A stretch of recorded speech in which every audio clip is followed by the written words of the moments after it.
Unfortunately, Dave and Paul can't talk football this week. Public holiday in New South Wales means we're spread out too far traveling. Um, in one way, it's a shame, right? Because we've been on quite the roll. I've actually been enjoying coming back and doing a podcast again. But on the other hand, kind of works out actually because there aren't that many big talking points from the weekend. It was pretty bland, ordinary weekend of Premier League football. You know what I mean? So chances are, if we had done a proper podcast, there wouldn't be much to talk about. So I'm actually thinking, like, what would be the point, really, if you think about it, right? If I glance through the results on paper, I can see, I mean, Chelsea beat Liverpool 2-1, but the biggest impact of that result is they've climbed from 8th to, let's check, 6th. 6th. So there's that. And Everton beat Crystal Palace. Other than that, what else? Has anyone seen David Seaman? Has anyone seen Virgil van Dijk? Has anyone seen Liverpool Football Club? You got smashed by Chelsea again at Stamford Bridge. Has anyone seen Estevan Willian? Oh, what about 009, James Bond, Florian Wirtz? He's about to go on loan to Wolfsburg. What about Alexander Isak? Where'd he go? 140 million down the train, breaking all sorts of transfer records. Has anyone seen Liverpool Football Club? That's right, David Seaman. There is a podcast. I'll make one. Chelsea FC 2, Liverpool FC 1. Back where you belong. Chelsea are the world champions. Deal with it. No Cole Palmer. No Cole Palmer FC. Injuries galore. We had Betty White and Betty Midler as a centre-back partnership. Chelsea Football Club 2, Liverpool Football Club 1. I'll see you soon. A hell of a meeting. I'll tell you what, Dave. Geez, we were good. Geez, we were good. We were great. There were times in the second half where I thought Liverpool might go on with this. Like when Gakpo scored, I was a bit concerned. I was nervous. But that lasted a couple of minutes, like 10 minutes tops. And then it just felt like Liverpool were lethargic. Like Chelsea were great. We were good for our money. We were deserved victors.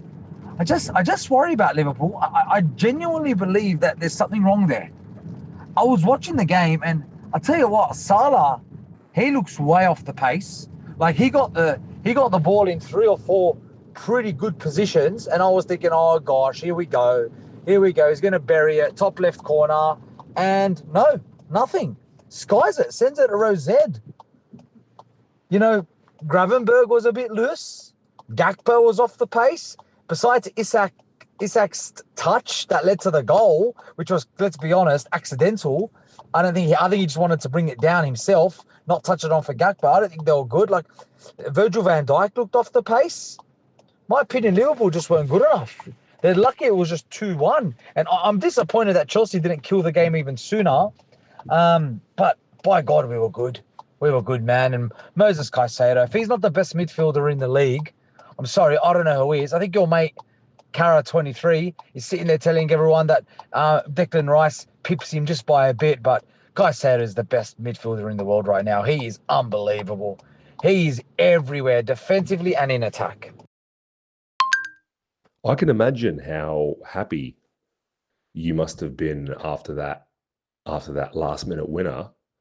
Because it's always nice to I can say this as a Liverpool fan. It was a devastating loss for us, and just the latest in a series of both performances and results that have unearthed something that may be fundamentally wrong with the squad. I don't believe that to be the case, but you can see hints of things that might be going wrong. Slot making erratic decisions, both tactically and from a substitutions point of view. Players underperforming left, right, and centre. So I totally get that, but it must be nice. I mean, even I as a Liverpool fan can recognise that when you are a club like JP Morgan FC that has become used to, almost battling relegation, when you tackle a big club like Liverpool and you beat them, it's kind of the milestone of the season, if you know what I mean. Like it's almost a reflection of where you are, that a victory like that becomes almost the high point of a year in which you won the Conference League and the Club World Cup, which are only, bettered in prestige by the Audi Cup. It's always nice. Do you know what I mean? So I can understand your position, how happy you are. And I wish that I could offer more by way of analysis, but truth be told, I actually don't think, like, it's a blip, like definitely a blip. But on the facts, I think after 7 games last season, we had 14 points. I think we have 15 points this time around, or the other way around. So I actually don't think that's that bad, right? If it doesn't turn around soon, we're screwed. But there's green shoots. I think we'll come good. I think we'll come good. So look, celebrate away, Paul. It's such a shame we couldn't do the podcast this week. It's such a shame. It really is. But if nothing else happens between now and the next few weeks, let's pick this up again. Let's talk about it. Let's spend time on it. Why not? If only to make you happy, Paul. Whatever you need. Whether we choose to do this podcast next week and the week after and so on, and look, it's my fault. I've got to put my hand up and say I couldn't find the right time or the right night to do the podcast this week, but it's also your fault too, because I opted to do the podcast and you ran away on Monday, which was tonight. But anyways, I'll tell you what makes this victory special. It's got nothing to do with the fact that 2017 FC have been a great club over the last 4 or 5 years. It's primarily at the Liverpool fans. I've never met such an arrogant group of supporters. There's not a single Liverpool fan that I think I've met that's ever been humble, especially throughout the last 8-9 years where you won maybe 2 Premier League titles and a Champions League in your greatest ever era since the 80s. And I think there are fundamental issues with Liverpool. And I called this out to you last week. I said to you, something's not right. Something's not clicking. It seems to me like maybe there is a mini crisis going on, and Arne Slot is struggling to find his best 11 and struggling to find and put the puzzles together, or the pieces of the puzzles together. You invested 116 million in James Bond, my 009 friend. You invested 140 million into Alexander Isak, who I said to you wasn't that world class as people expected him to be. He's also quite injury prone, to expect him to still miss another probably 5 to 10 Premier League games this season. You then went and purchased a left back for cover for Robertson. Kirkes has been pathetic. Frimpong can't even get in the side. And Hugo Ekitike seems to me that ever since the goal against Everton or Southampton, he can't get a run in anymore. So not saying the wheels are falling off. I'm just saying for the first time, Arne Slot's under some form of pressure. And let's not forget the fact that when I was watching the game, Salah looked like he was leggy already. He looked like he was tired and exhausted. Virgil van Dijk and his amazing aura, people claim he's the greatest Premier League defender of all time. In my opinion, he's not even in my top 3. John Terry was winning Premier League titles at his age, playing 38 game seasons at his age, dominating the best strikers in the game at that time, the best midfielders in the game at that time. Remember Lionel Messi? Yeah, he played in the John Terry era. Remember Cristiano Ronaldo? Yeah, he played in the John Terry era. Yeah, you got Erling Haaland. That's great. All that guy can do is just score goals. Can't do anything else to his game. That's why City don't win the league anymore. So let's get back to basics. And you can sit there, and I know you're upset, Dave. I know you're so cut because you're taking this conversation to JP Morgan and to Chelsea celebrating like as if we're not allowed to celebrate. Chelsea fans aren't allowed to celebrate last-minute victories. Let's not forget Liverpool had 3 or 4 90th-minute victories this season, and all of them were celebrated. Do you remember the time where Jurgen Klopp ran on the field? Yeah, remember that? Oh, yeah. Let's not discount the fact that I think it was so stupid and idiotic that Enzo Maresca gets red carded for celebrating a victory like that. Nonetheless, we outplayed you. We were better than you. You could not get past a central defensive partnership that changed about 3 times throughout the course of the 90 minutes. You struggled. You got a bit of a crisis going on.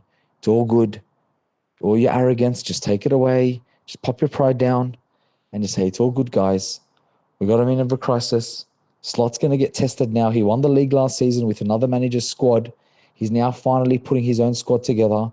And you've put 3 losses in a row. And the first 5 games that you won in the Premier League this season, let's be honest, were quite a struggle for the most part. So it's going to be an interesting, next month? We're heading into the international break. It's anyone's game. I still think Arsenal's going to win the league. But it's okay, Dave. Don't be upset. We're better than you. We've always been better than you. You've had a good 5 years of dominance. And you did that purely on the fact that you barely get any injuries. You know, Jurgen Klopp was one of the better managers. You got lucky when you appointed him. I don't think anyone expected him to be that good when you appointed him. But now reality is going to hit you smack in the face. Because just like you call us JP Morgan FC, you're KPMG FC. All right? So it's okay. You spend your $450 million. And you know what the worst part about this all is for Liverpool fans? Your £450 million of transfers, the 5-6 players, like they're all shit. They've all been flops. Ekatike has been decent. He scored a couple of goals. He started the season strong, but in the last 2-3 games, 4 games, he's been pathetic. At least Chelsea, as part of our $1.25 billion spent, be honest, at least half of those players have turned out to be quite good. The guy who actually scored a belter against you, the guy that you said to me was worse off than Ryan Gravenberg. Oh, Dave. Oh, Dave. Oh, Dave. It's okay. I'll see you next week. I look forward to the podcast. We'll still be talking about the game. We can dissect it a little bit better. Jeez, just the ramblings of a maniac, really. Just 5 minutes of unhinged nonsense. It's such a shame. It's such a shame we can't do the podcast. But hey, like that's sometimes that you got to put family first, and it is what it is. You know what I mean? It's a shame, but we can't do it this week. Some mini crisis, by the way. We're in second place, 1 point off the top, but mini crisis, whatever.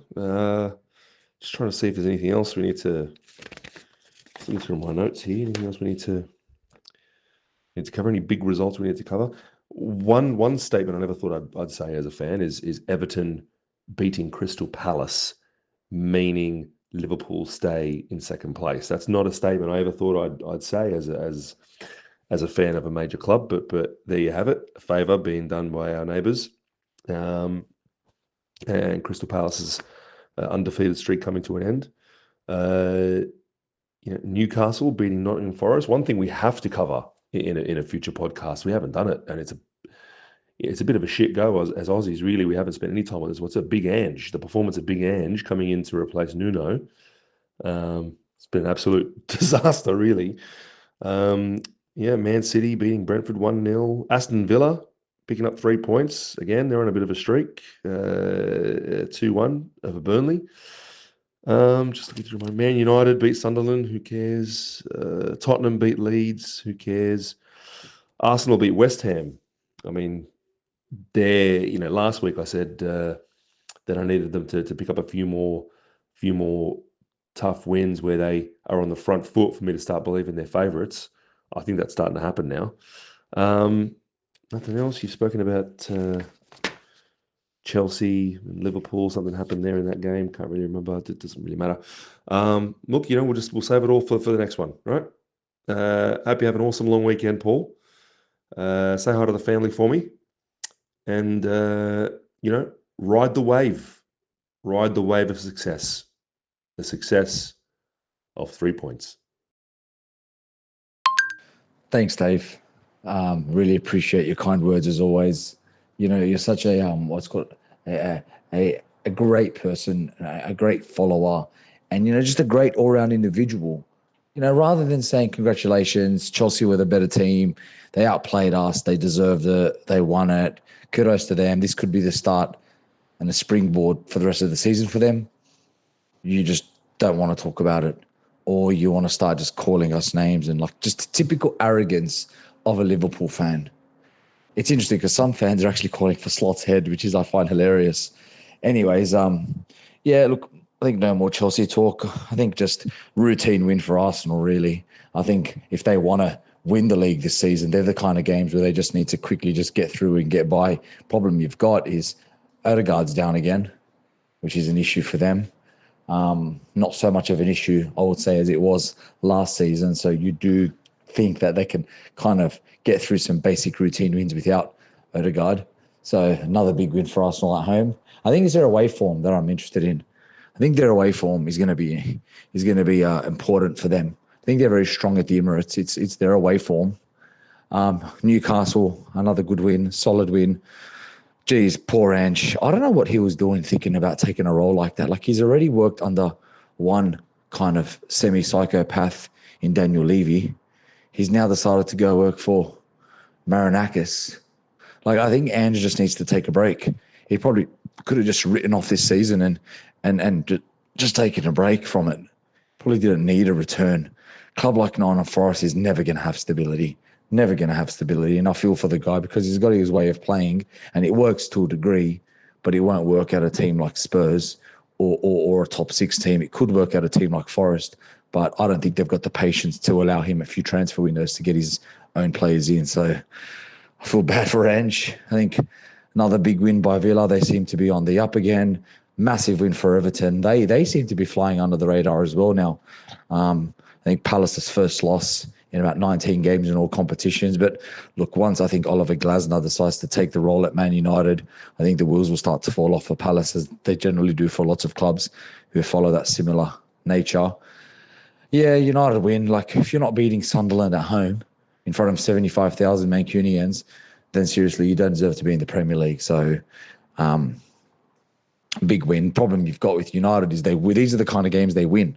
They beat Burnley, they beat Sunderland, then they'll go in next week and they lose to Brentford 3-1, and then the next away game they're going to get spanked. So yeah, I think that's all, Dave. Look, it's been a pleasure. It's a pity that we weren't able to do the podcast face to face. See how we go. Yes, Liverpool are only 1 point off the top, but remember, you were, I think, 5 points clear, almost 8 points clear at a stage, and now you're 1 point behind. It just goes to show how quickly the Premier League can change after a couple of bad results. But good results all around. I think Spurs winning again. I watched that game. Like I wasn't overly impressed by Spurs. I'm not sure that Thomas Frank's the guy long term. I just generally feel that at a Brentford, at a Brighton, these kind of clubs, they can succeed because there's no pressure on them. They get relegated, all well. They finish 17th, all well. They finish 12th, great work. They finish 7th, amazing achievement. At Spurs, where you're supposed to be finishing in the top 6, man, you need to win. And I'm not impressed. I'm not really impressed by them, but we'll see what happens. Early days. Have a good evening, and let's pick this up again next week. Speak soon. One other thing, actually, that we forgot to cover was Manchester City's win away at Brentford, 1-0. They seem to also be flying under the radar. They're 3 points off the top. I think they're like 3 wins on the bounce now. Doing well. Haaland, like you said last week, has already got the bloody golden boot sorted. But Rodri going down is a big one. I think people are thinking it's not going to be a big of a deal this year because they got the likes of Rinders around. But I go, where they started to see the decline was midway through last season. It was around this time where they went on that like 11-game winless run. I think there was like 6 losses in a row, whatever it was. Rodri's a huge miss for them. So just don't know. I still think, I make my prediction every week, as you know. Arsenal to win the league. I think Liverpool second, Chelsea third, City fourth. The mailbox belonging to David is full and cannot accept new messages at this time. Please try again later. Goodbye.